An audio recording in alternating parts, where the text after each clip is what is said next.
Pequeños hábitos, grandes resultados.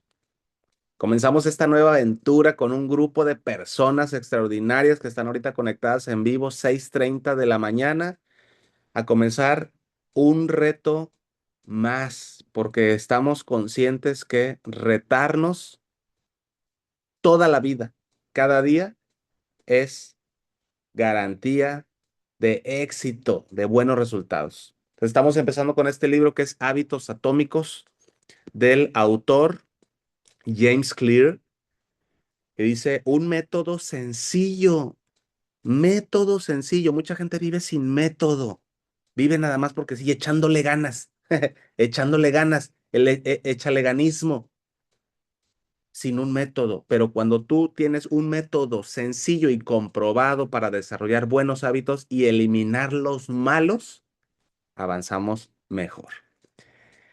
Hábitos atómicos parte de una simple pero poderosa pregunta. ¿Cómo podemos vivir mejor? Sabemos que unos buenos hábitos nos permiten mejorar significativamente nuestra vida, pero con frecuencia nos desviamos del camino. Dejamos de hacer ejercicio, comemos mal, dormimos poco, despilfarramos el dinero. ¿Por qué es tan fácil caer en los malos hábitos y tan complicado seguir los buenos? James Clear nos brinda fantásticas ideas basadas en investigaciones científicas que le permiten revelarnos cómo podemos transformar pequeños hábitos cotidianos para cambiar nuestra vida y mejorarla. Esta guía pone al descubierto las fuerzas ocultas que moldean nuestro comportamiento, desde nuestra mentalidad, pasando por el ambiente y hasta la genética, y nos demuestra cómo aplicar cada cambio a nuestra vida y a nuestro trabajo. Y agregaría yo aquí y a nuestro negocio. Después de leer este libro, tendrás un método sencillo para desarrollar un sistema eficaz que te conducirá al éxito. Lo voy a repetir. Después de leer este libro, tendrás un método sencillo para desarrollar un sistema eficaz que te conducirá al éxito. Aprende cómo darte tiempo para desarrollar nuevos hábitos. 2. Superar la falta de motivación y de fuerza de voluntad. 3. Diseñar un ambiente para que el éxito sea fácil de alcanzar. 4. Regresar al buen camino cuando te hayas desviado un poco. Yo sé que hasta aquí, amigos, amigas, líderes, yo sé que hasta aquí estás ya, ya, hambriento de conocer esto y de ponerlo en práctica desde el primer momento. Listo, vámonos con todo. Hábitos atómicos. Vamos a ver los temas principales que contiene el libro, que son la introducción, los principios fundamentales, por qué los pequeños cambios generan una gran diferencia. Siguiente, primera ley, hacerlo obvio. Segunda ley, hacerlo atractivo. Tercera ley, hacerlo sencillo. Cuarta ley, hacerlo satisfactorio. Siguiente, tácticas avanzadas, cómo pasar de ser solamente bueno a ser verdaderamente grandioso. Y bueno, vamos a darle atómico. ¿Qué quiere decir atómico? Es, según el diccionario, es una cantidad extremadamente pequeña de una cosa. La unidad más pequeña e irreductible que forma parte de un sistema mayor. O la fuente de una inmensa energía o poder atómico. Y de aquí te quiero decir, no quiero mencionar la palabra porque no puedo decirlo, pero ¿te acuerdas de lo atómico que explotó en una guerra? Bueno, ¿por qué se le llamaba así? ¿Sí? La cosa atómica esa que explotó, porque tiene gran poder también, pero es extremadamente pequeña. Y hábito Eso es atómico, ¿verdad? Pero hábitos, una rutina o práctica que se realiza de manera regular. Una rutina o práctica que se realiza de manera regular. Una respuesta automática o una situación específica. Introducción. Mi historia. El último día de mi primer año de bachillerato, un bate de béisbol me golpeó en pleno rostro. Uno de mis compañeros intentó hacer un movimiento largo para pegarle a la pelota, pero el bate se le resbaló y voló hacia mí antes de golpearme directamente entre los ojos. No conservo el recuerdo del momento justo del impacto. El bate me aplastó la cara de tal manera que la nariz se me convirtió en una especie de letra U distorsionada. El golpe literalmente provocó que el tejido blando de mi cerebro se incrustara en la pared posterior del cráneo. De inmediato mi cerebro comenzó a inflamarse como una ola expansiva que recorrió el interior de mi cabeza. Una fracción de segundo bastó para que yo terminara con la nariz rota, con fracturas múltiples en el cráneo y con las cuencas de los ojos hechas añicos. Cuando abrí los ojos, pude ver a la gente a mi alrededor mirándome fijamente y corriendo a ayudarme. Dirigí la mirada hacia abajo y me di cuenta de las manchas rojas en mi ropa. Uno de mis compañeros se quitó la playera y me la pasó. La usé para bloquear el chorro de sangre que me escurría de la nariz fracturada. Conmocionado y confuso, no era capaz de darme cuenta de la seriedad de mi accidente. El maestro me rodeó los hombros con el brazo y comenzamos a caminar lentamente por el largo camino que conducía a la enfermería escolar. Cruzamos el campo de béisbol, bajamos la colina y volvimos a entrar a la escuela. Había varias manos tocando mis costados y sosteniéndome. Nadie parecía darse cuenta de que cada minuto era importante. Cuando llegamos a la enfermería, la enfermera me hizo una serie de preguntas. ¿En qué año estamos? En 1998 respondí. En realidad se trataba del año 2002. ¿Quién es el presidente de los Estados Unidos? Bill Clinton, dije. La respuesta correcta era George W. Bush. ¿Cómo se llama tu mamá? Dudé. Pasaron 10 segundos. Patty, dije tranquilamente sin darme cuenta de que me había tomado 10 segundos recordar el nombre de mi madre.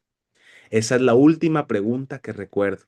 Mi cuerpo era incapaz de soportar la rápida inflamación de mi cuerpo, de mi cerebro, y perdí la conciencia antes de que la ambulancia llegara. Minutos después, la ambulancia me sacaba de la escuela en dirección al hospital local. Poco después de llegar al hospital, mi cuerpo comenzó a colapsar. Estaba luchando por realizar las funciones más básicas como tragar y respirar. Sufrí la primera convulsión de ese día. Después dejé de respirar por completo. Mientras los doctores se apuraban a suministrarme oxígeno, tomaron la decisión de llevarme a otro hospital que contara con el equipo necesario para controlar una situación tan delicada. De inmediato solicitaron un helicóptero que me trasladara a un hospital mejor equipado en Cincinnati. Una camilla me llevó rodando desde la sala de emergencias hasta el helipuerto que estaba cruzando la calle. La camilla se sacudía conforme avanzaba el accidentado pavimento de la calle, mientras una enfermera bombeaba oxígeno de forma manual hasta mis pulmones. Mi madre, que había llegado al hospital un poco antes, se subió al helicóptero conmigo y durante todo el trayecto me sostuvo la mano, aunque yo seguía inconsciente y era incapaz de respirar por mí mismo. Mientras mi madre viajaba conmigo en el helicóptero, mi padre fue a casa a ver cómo estaban mi hermana y mi hermano y a comunicarles las malas noticias. Tuvo que esforzarse para contener las lágrimas cuando le explicó a mi hermana que no podría asistir a su graduación de bachillerato, que sería esa misma noche. Después de encargar a mis hermanos con amigos y familiares, manejó hasta Cincinnati para encontrarse con mi madre en el hospital. Cuando mi mamá y yo aterrizamos en el techo del hospital, un equipo de casi 20 doctores y enfermeros ya nos esperaba en el helipuerto para llevarme a la unidad de traumatología. Para entonces la inflamación de mi cerebro era tan severa que estaba sufriendo repetidas convulsiones postraumáticas. cuando antes debían operarme los huesos rotos de la cabeza, pero no estaba en condiciones de soportar una cirugía. Después de otra convulsión más, la tercera del día, me indujeron un estado de coma y me colocaron un respirador artificial. El hospital donde estábamos no le resultaba extraño a mis padres. 10 años antes habían entrado al mismo edificio después que mi hermana fue diagnosticada con leucemia a los 3 años. Por entonces yo tenía 5 años y mi hermano tan solo 6 meses. Después de 2 años y medio de tratamientos de quimioterapia, punciones espinales y biopsias de la médula espinal, mi hermana menor por fin salió del hospital contenta, sana y sin cáncer. Ahora, después de 10 años de vida normal, mis padres se encontraban de nuevo en el mismo lugar, pero con otro de sus hijos. Cuando entré en coma, el hospital envió a un sacerdote y a una trabajadora social para confortar a mis padres. Se trataba del mismo sacerdote que habían conocido una década antes, el día en que se enteraron de que mi hermana tenía cáncer. Conforme se fue haciendo de noche, una serie de aparatos se encargaron de mantenerme con vida. Mis padres pasaron la noche con una colchoneta del hospital con gran inquietud. Por momentos caían rendidos de cansancio para enseguida despertar llenos de preocupación. Tiempo después, mi madre me contó que esa había sido una de las peores noches de su vida. Mi recuperación. Afortunadamente, a la mañana siguiente, mi respiración se había normalizado a tal punto que los doctores se sintieron confiados de sacarme del coma inducido. Cuando por fin recuperé la conciencia, descubrí que había perdido el sentido del olfato. Para hacer una prueba, una enfermera me pidió que me sonara la nariz y que a continuación olfateara un jugo de manzana. Mi sentido del olfato regresó, pero el hecho de sonarme provocó que el aire pasara a través de las fracturas que tenía en la cuenca del ojo, lo cual empujó el globo ocular izquierdo hacia afuera. El globo quedó salido de la cuenca, sostenido apenas por el párpado y el nervio óptico que lo unía a mi cerebro. El oftalmólogo afirmó que mi ojo gradualmente volvería a su sitio conforme el aire saliera de la cuenca, pero le era imposible determinar cuánto tiempo le tomaría recuperar su posición normal. Me habían programado para una cirugía una semana después para darme un poco más de tiempo para recuperarme. Todavía el aspecto de alguien, todavía yo tenía el aspecto de alguien que hubiera estado en el lado equivocado de un cuadrilátero de box, pero de cualquier manera me dieron autorización para salir del hospital. Regresé a casa con la nariz rota, media docena de fracturas faciales y el ojo izquierdo desprendido de su órbita. Los meses siguientes fueron muy duros. Tenía la impresión de que todo en mi vida había sido puesto en pausa. Tuve visión doble por semanas y literalmente no podía ver en una sola dirección. A mi ojo le tomó más de un mes regresar a su posición original. Entre las convulsiones y los problemas con la vista, pasaron 8 meses antes de que pudiera volver a conducir un coche.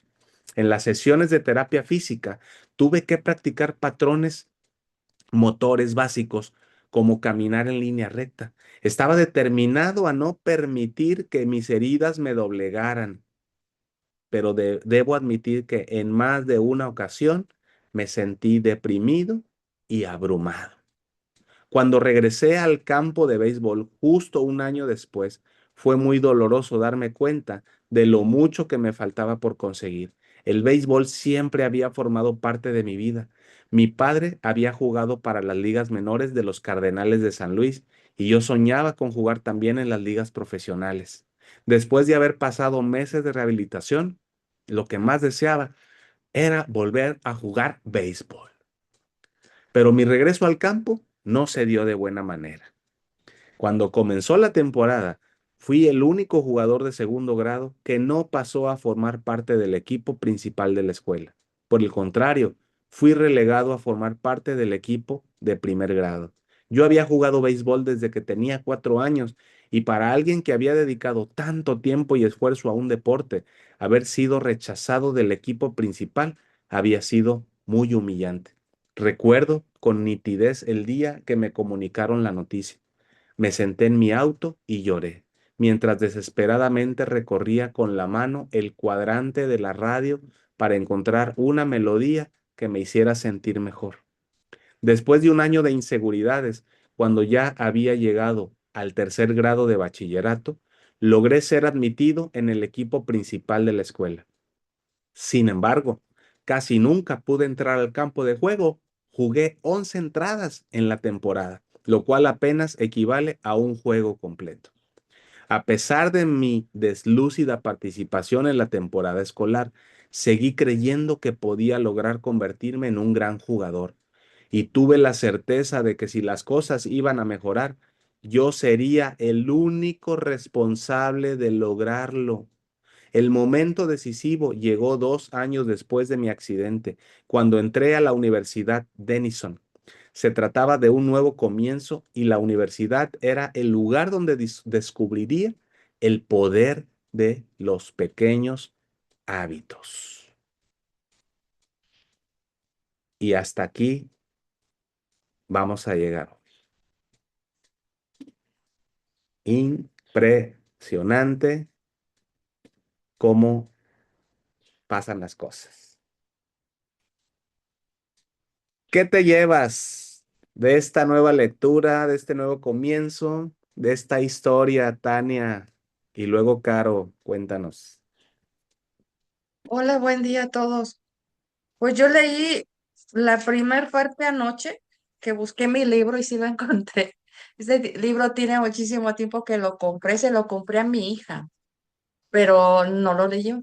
Y yo recordaba que sí lo tenía. Entonces ayer que terminé de hacer unas cosas, aquí lo empecé a leer y sí me conecté con la historia.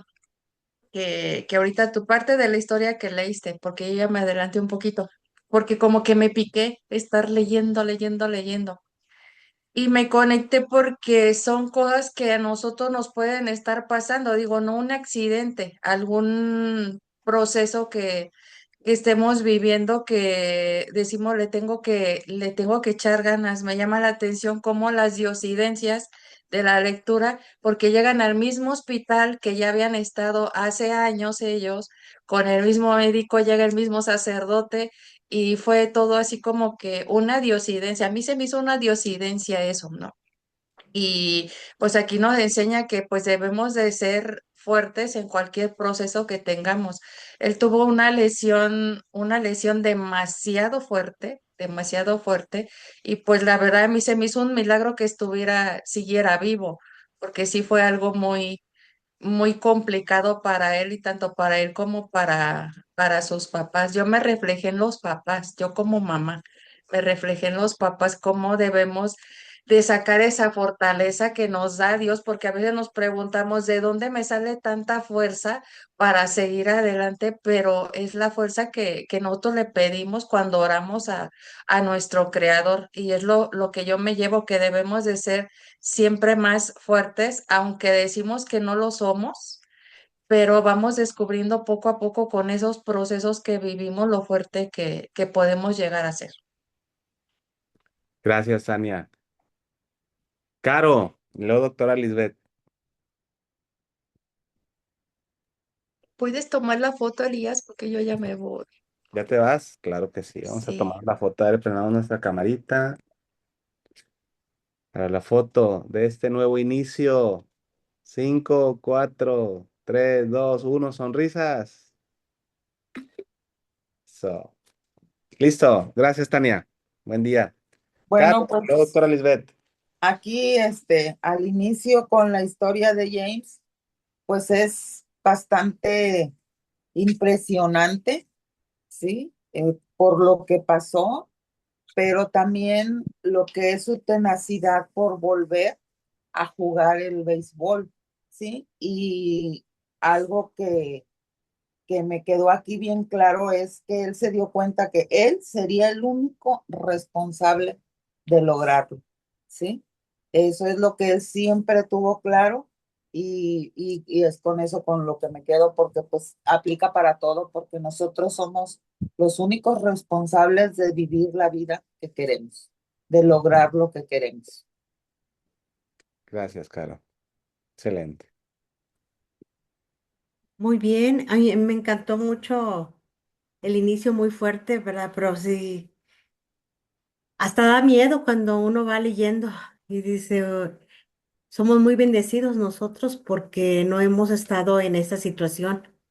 Y de verdad que mi gratitud ante ello, ¿verdad? Primero que nada, mi gratitud porque el hecho de estar él en el lugar correcto, en el hospital correcto, pues es otro, es una atención de tercer nivel. Entonces, pues Dios nos siga protegiendo cada día y cada momento a cada uno de nosotros porque somos vulnerables y cualquier persona puede pasar por situaciones muy fuertes. Pero sí me di cuenta de que él tenía muchas ganas de seguir adelante. Él veía el proceso como si fuera un proceso de adaptación, pero también de decir, yo soy el único responsable para seguir adelante. Y eso es para todos, ¿verdad? Para todo en conjunto que es la vida, de ser responsable, que debes de tomar, cómo vas a responder ante esa reacción que pasó, es lo que te hace mejor persona. Sí. Muy bueno. Muy impactante. Muy Gracias. impactante el comienzo. Gracias, Vera. Silvia y luego Laurita.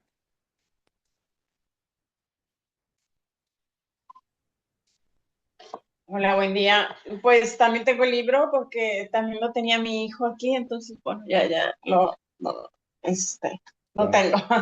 buenísimo. Y bueno, em, yo me llevo también la fuerza de voluntad que él tenía para salir adelante, o sea, cómo es que él pudo, pues sí, salir adelante y a pesar de que su accidente fue pues muy grave, vaya, y como pues su fuerza de voluntad o su fuerza de querer salir adelante le ayudó a pues también a su recuperación.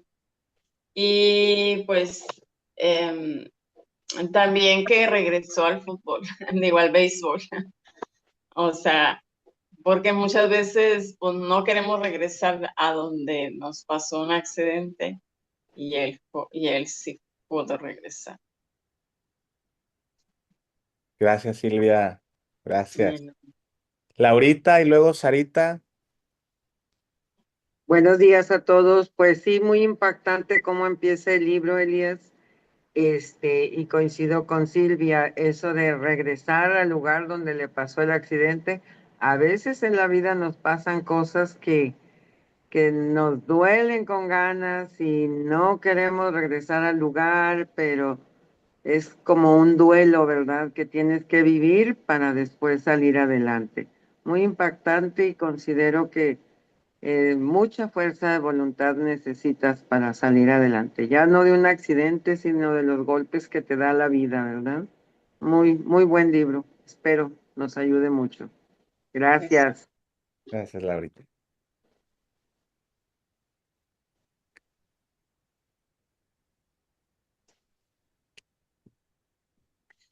Hola, buen día. Ahí batallando encontrar el micrófono. Pues habla de una persona que tuvo un reto muy difícil, ¿verdad? Como muchas personas, a veces enfrentamos diferentes retos, pero este fue algo que a veces tú te pones a pensar y dices, ¿qué haría yo en una situación así? Porque pues no es algo fácil, o sea, pero aquí es la actitud que tengas a enfrentar esos problemas, darnos cuenta que no estamos solos, que hay un ser divino que siempre está ahí, que nos da esa fuerza, esa fortaleza para superar ese proceso tan difícil, ¿verdad? Que enfrentamos. Y pues a veces tenemos que regresar a ese lugar, como ya dijo Silvia, como dijo Laura, que te trae a veces esos malos recuerdos, pero también te hacen más fuerte y te hacen ver el recordar que pudiste vencer ese reto tan difícil que lo veías imposible a veces sí, o sea, de sobresalir, de salir vencedor, te hace más fuerte, porque dices, o sea, es algo maravilloso que dices, ¿cómo pude pasar todo ese reto tan difícil que se me hacía que ya no la libraba porque pues son cosas muy difíciles y sin embargo te recuperas y vuelves al lugar y agarras más fuerza y eso te dices voy con todo nuevamente, entonces te da esa fuerza interior. Entonces yo me quedo con eso de que tenemos que siempre confiar en nosotros, confiar en nuestro Dios, en nuestro Padre Celestial y salir adelante, victorioso siempre. Gracias, Sarita. Lili y luego Susi. Hola, buenos días. Sí, pues yo me quedo con la fortaleza, ¿verdad? Y cómo él evita el desánimo para lograr a su objetivo. O sea, ¿cuál era su objetivo? Jugar.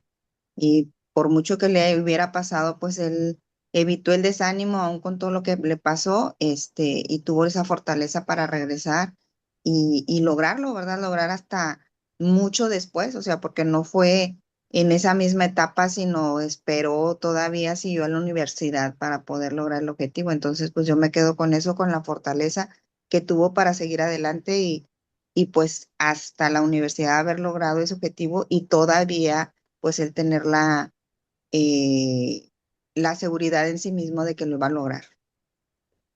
Con eso me quedo. Buenos días a todos. ¿Qué me quedo con esa constancia de hacer pequeños cambios todos los días? Porque realmente el hábito, como dice el libro, es atómico, es algo muy pequeño, pero constante. Y pues muchas gracias por la lectura. Yo mi libro lo presté, pero ya lo pedí, ya la próxima semana me lo entregan, así que espero tenerlo pronto. Que tengan excelente día, gracias. Gracias. Bueno, pues no sé si Adrianita, que ya pudiste conectarte después, y Lorena quieran comentar algo ya de todo lo que vimos también. Cuenten, que si algo se llevan, por favor. Bueno, yo me llevo con que cuando tienes ese tipo de retos difíciles en la vida, es muy importante tener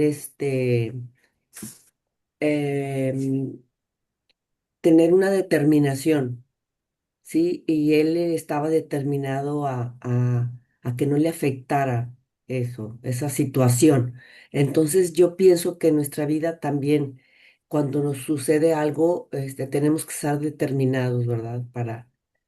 Para seguir adelante, ¿verdad? Y que las cosas que nos pasan no nos afecten y podamos seguir el camino.